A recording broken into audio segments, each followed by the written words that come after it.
L'herpès labial est une maladie très commune. Elle se développe généralement à cause d'un virus appelé herpès simplex de type 1.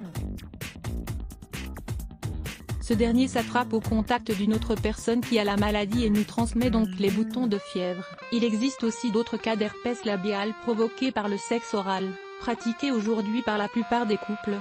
Celui-ci provient le plus souvent du virus appelé herpès simplex de type 2. Les symptômes des boutons de fièvre. Lorsque les symptômes apparaissent, la peau devient rougeâtre. On ressent alors un fourmillement, puis de petits ulcères secrets. Dans certains cas, il existe aussi des démangeaisons et d'autres gènes dans la zone affectée, et on peut même ressentir une certaine douleur. De nombreuses personnes souffrent de plusieurs éruptions de boutons de fièvre dès qu'elles souffrent de cette maladie.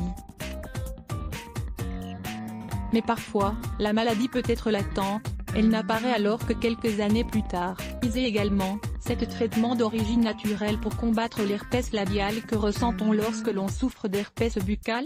La première chose que l'on ressent lorsqu'on souffre d'herpès buccal est une sorte de douleur dans la bouche et au niveau des lèvres. On peut aussi avoir de la fièvre et une douleur dans la gorge.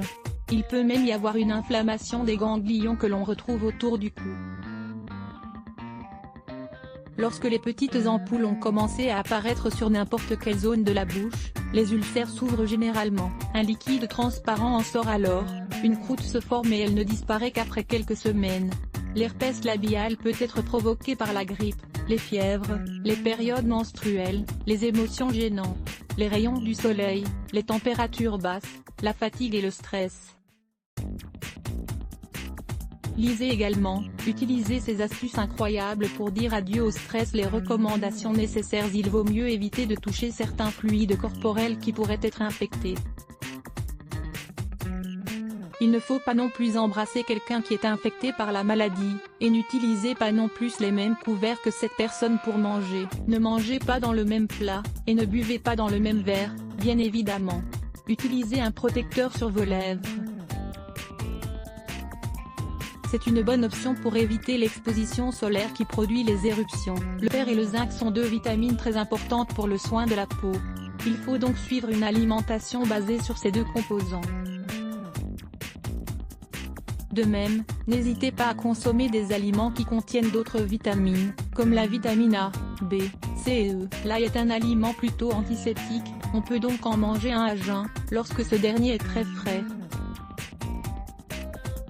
Cela permet de fortifier le système immunitaire, et c'est un bon germicide par voie orale. Si vous ne pouvez pas consommer de l'ail à jeun, vous pouvez prendre des gélules d'ail, car c'est un bon complément d'origine naturelle. Voilà donc les soins les plus importants à suivre pour éviter que des boutons de fièvre apparaissent. Souvenez-vous, utilisez toujours un hydratant pour les lèvres. N'oubliez pas non plus d'utiliser un préservatif au moment de pratiquer le sexe oral avec votre partenaire.